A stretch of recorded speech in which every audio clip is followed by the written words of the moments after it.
Si vous lisez cette note, alors je ne suis plus en vie. J'ai été récemment adoptée par Bill et Irene Morris, mais je sais quelque chose. Ils veulent vendre mes organes. Tous les enfants disparaissent de leur lit.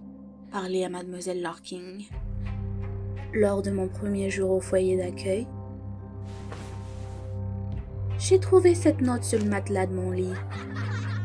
Les enfants qui avaient été adoptés avec moi couraient partout et je me tenais là, figée. Mes nouveaux parents Bill et Irene m'ont semblé étranges lorsque je les ai rencontrés pour la première fois.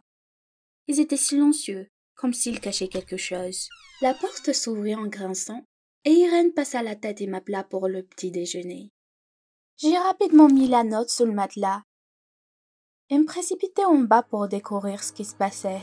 En descendant les escaliers, j'ai remarqué que la porte du placard était entr'ouverte. Alors j'ai décidé de regarder à l'intérieur. Dans la pénombre, je pouvais distinguer plusieurs lits de camp, chacun avec leur nom peint dessus. Johnny, Liz, Annie. Mais il n'y avait personne de tel nom parmi les enfants adoptés. À qui appartiennent ces lits? Je me suis immédiatement rappelé le texte de cette horrible note. À l'orphelinat, on m'a parlé des gens qui vendent les enfants adoptés pour leurs organes. Je dois appeler la police tant que nous sommes encore en vie.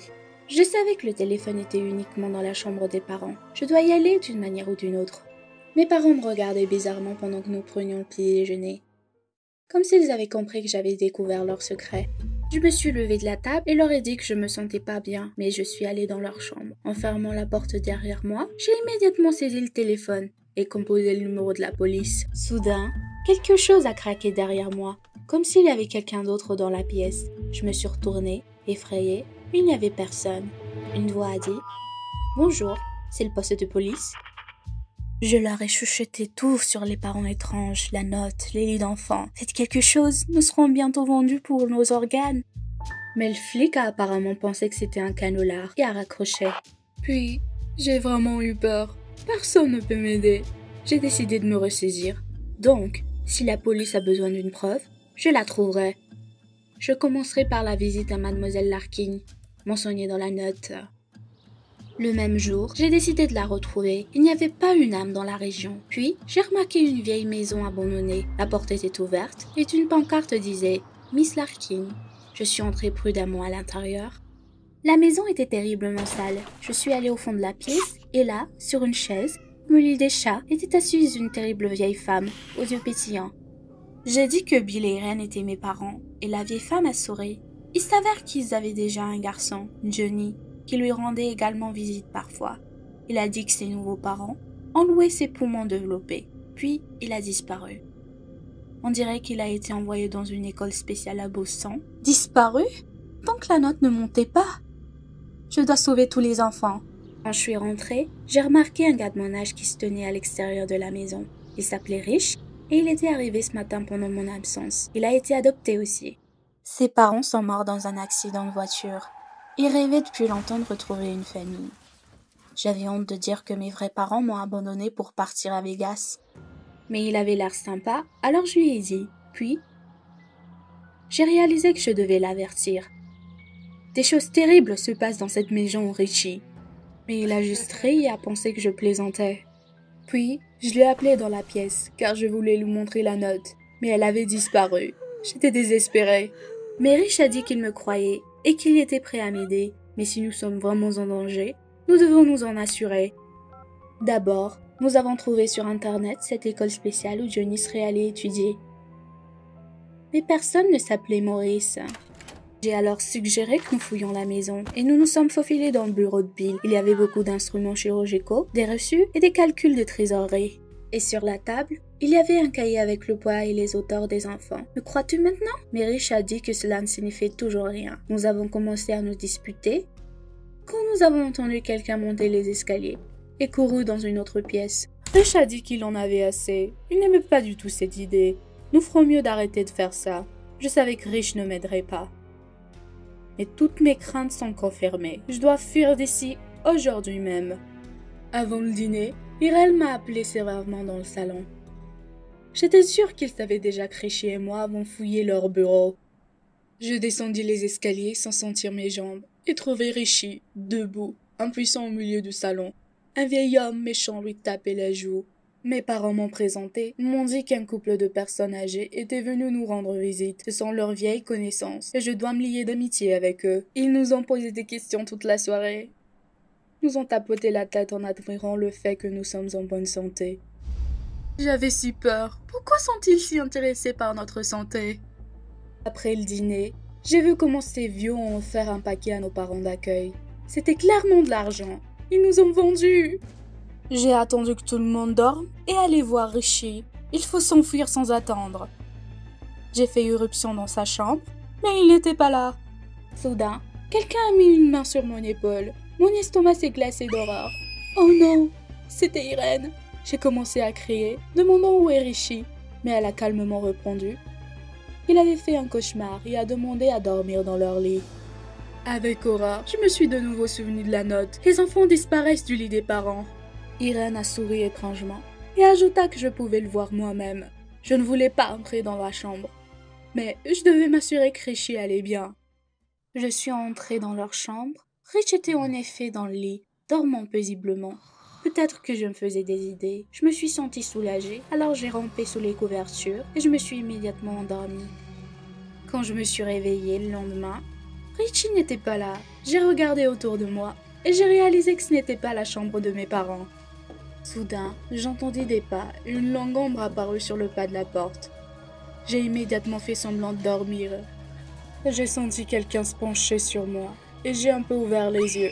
C'était la même vieille dame qui nous a rendu visite hier. J'ai crié « Que voulez-vous? Et où est Richie ?» La vieille dame a dit avec hésitation que Richie était parti et qu'elle voulait me voir, et je me suis immédiatement précipitée hors de la pièce.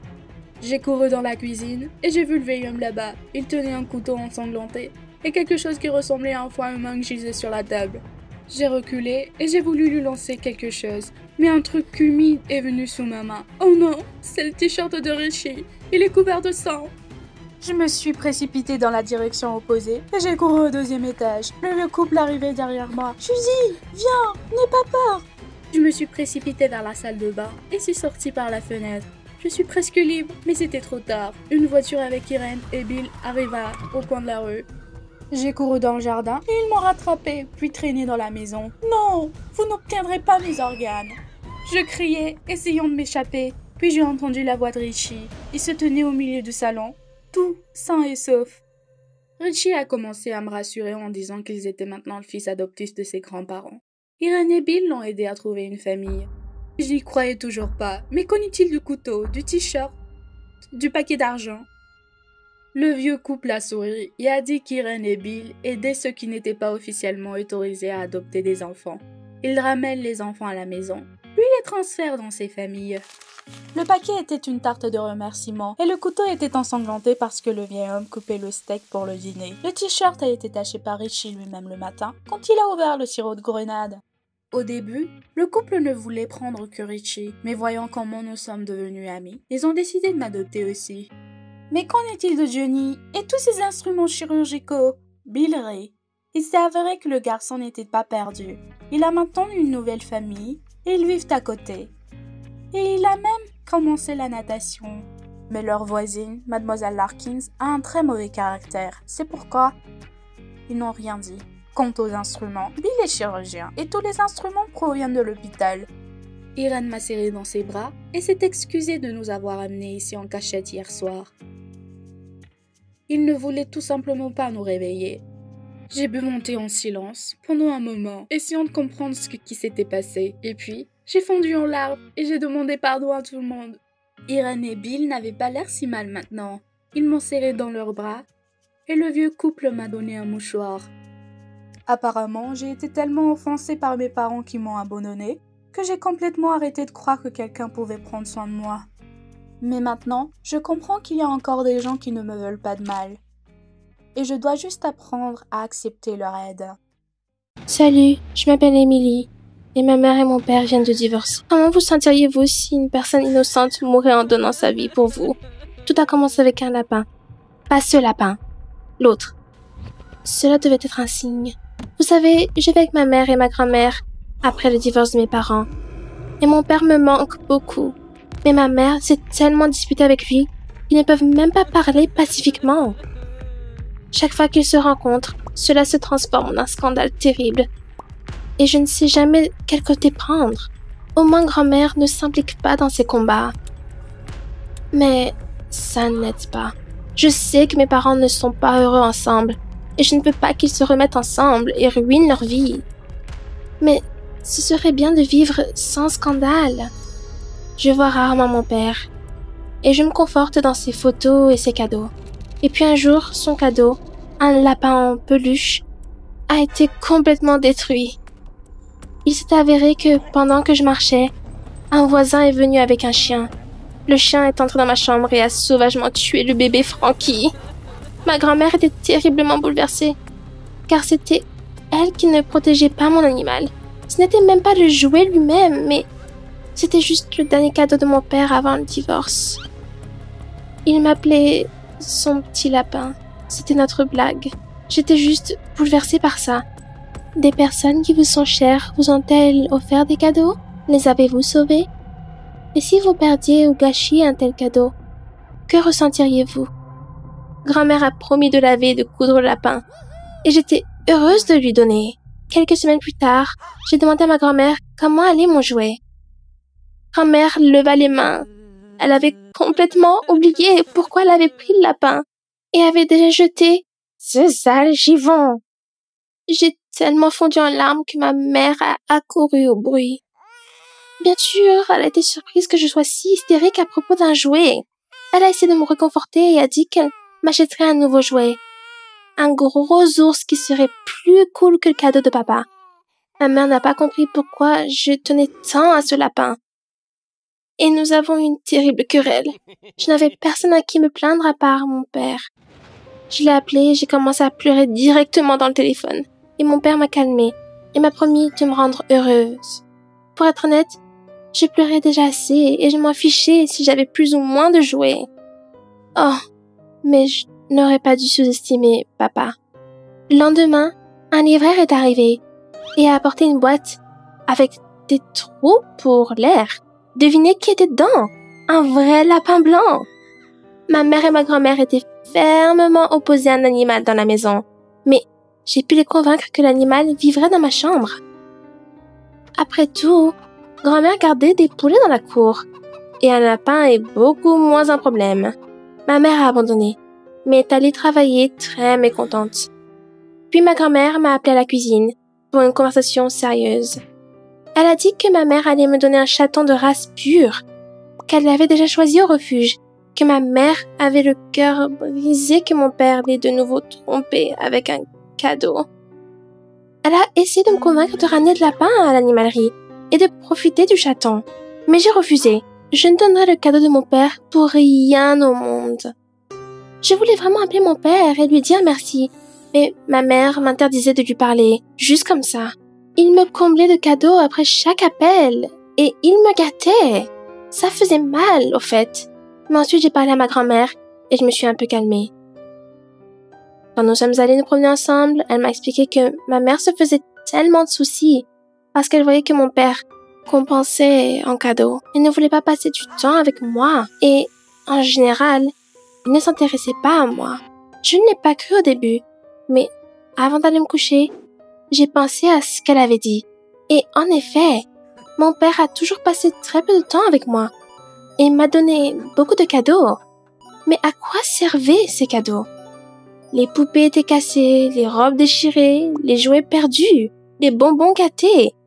Alors que grand-mère et maman m'ont donné quelque chose de plus cool. Et j'ai moi-même perdu les cadeaux de papa. Mais c'était différent avec le lapin. Le lapin était la preuve vivante que papa m'aimait.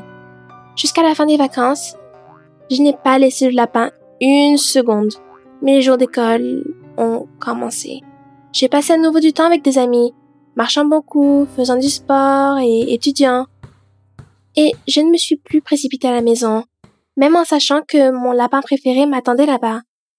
Je m'y suis habituée, comme je me suis habituée à tout autre cadeau. Et pourtant, c'était vivant, et c'était mon ami. Alors, quand je suis rentrée un jour à la maison et que j'ai trouvé la cage vide, j'étais terrifiée. Ma mère n'était pas à la maison, alors je me suis précipitée pour demander à ma grand-mère où mon animal préféré était parti. Ma grand-mère a éclaté en sanglots et j'ai tout de suite eu froid dans le dos, pressentant quelque chose de terrible. Et j'avais raison. Ma grand-mère a expliqué à travers les larmes que, sans ses lunettes, elle avait confondu un lapin et un poulet et a cuisiné une tarte à la viande avec. J'étais remplie de haine à cause d'elle, mais elle m'a supplié de ne pas en parler à ma mère pour ne pas la contrarier. Alors j'ai dû accepter. Ma mère a essayé très fort de me consoler un peu, en me promettant le plus beau chaton du monde. Comment pensez-vous qu'un chaton pourrait remplacer mon ami mort? En désespoir de cause et en larmes, j'ai appelé mon père après que tout le monde se soit couché pour me plaindre de ma grand-mère. Devinez ce qu'il m'a dit. Il s'est avéré que ma grand-mère lui a dit que je le détestais, que je ne voulais pas entendre parler de lui, et a exigé que le lapin lui-même soit transformé en côtelette. Parce que je le détestais aussi. Vous voyez, je n'aimais pas ça. J'ai dit au revoir à la hâte car j'avais beaucoup à penser. Cela avait l'air fou, mais jugez par vous-même. Mes jouets ont été perdus et cassés. Ma grand-mère a jeté un lapin en peluche et tué un lapin en mentant à mon père, à qui il m'était interdit de parler. Le matin, j'en ai parlé tranquillement à ma mère, et elle était vraiment furieuse. Elle a crié que mon père me retournait délibérément contre ma grand-mère, qu'il fallait lui interdire de m'emmener en vacances, et bien d'autres choses désagréables. J'ai réalisé qu'il était inutile de discuter avec elle et de m'opposer contre ma grand-mère. Puis j'ai fait semblant de penser à mon comportement et d'avoir honte. Lundi, j'ai pris un sac de choses avec moi au lieu de mon cartable et je suis allée chez mon père. Papa était désolé pour moi et a promis de régler le problème. Nous avons dîné ensemble et il m'a dit de rester la nuit et de préparer ma chambre. Je me suis installée dans mon lit et pour la première fois depuis la mort du lapin, j'ai pu me détendre. Penser à toutes les parcelles qui s'étaient construites autour de moi tout ce temps. C'est une bonne chose que j'ai un père qui ne ferait jamais ça. Dans mon sommeil, j'ai entendu mon père appeler quelqu'un. Je ne l'ai pas remarqué au début, mais ensuite, c'était presque comme si ma mère et mon père se battaient avant le divorce. Et comme à l'époque, le bruit m'empêchait maintenant de dormir. Je me suis glissée vers la porte et j'ai écouté. Maman et papa se criaient dessus au téléphone. Mon père a vicieusement promis à ma mère d'engager des avocats et de la poursuivre en justice pour ma garde. Il a menacé de la traîner en justice. Je ne voulais pas qu'ils se battent et me partagent à nouveau. Alors je me suis jetée sur eux dans une véritable crise de colère et j'ai fait une scène moi-même. J'ai supplié, j'ai crié, j'ai menacé de m'enfuir de chez moi et de ne laisser personne m'attraper. Papa m'a calmée d'une manière ou d'une autre et m'a mis au lit. Et le matin, j'ai entendu la sonnette a retenti. Maman était là. Et j'ai jeté mes bras autour d'elle comme une petite fille. Ma mère a donné sa version des événements. Ma grand-mère lui a dit que le lapin devait être abattu pour des raisons de sécurité, car il couvait quelque chose. Papa était surpris d'apprendre qu'il lui aurait supposément dit beaucoup de choses désagréables. Il nous a appelés à la maison plusieurs fois. Ma grand-mère a répondu, et il lui a demandé de nous dire que des amis communs appelaient ma mère pour passer du temps ensemble, ou que les avocats demandaient d'organiser une réunion en personne et de résoudre le problème de diviser la propriété. Je me demande comment le récit de ma grand-mère s'est transformé en « Je déteste cette stupide salope et je lui enlèverai tout son argent et l'enfant ». Il ne nous fallut que quelques minutes à nous trois pour réaliser que grand-mère créait des disputes entre mes parents exprès. Ma mère a décidé que nous ne retournerions plus chez ma grand-mère pour ne pas tomber sous son influence. Mon père lui a suggéré de rester dans le nouvel appartement, mais ma mère a refusé. Puis, papa lui a promis qu'il l'aiderait à trouver un nouvel endroit pour vivre et à ramener des choses de chez ma grand-mère. J'étais juste contente que mes parents communiquent enfin sans crier. Et en mémoire du lapin mort, mais son décès nous a ouvert les yeux. Nous avons décidé d'acheter un chien ensemble. Et je l'appellerai Rab. Assurez-vous de rester sur notre chaîne, mettez vos j'aime et cliquez sur l'icône en forme de cloche pour ne rien manquer.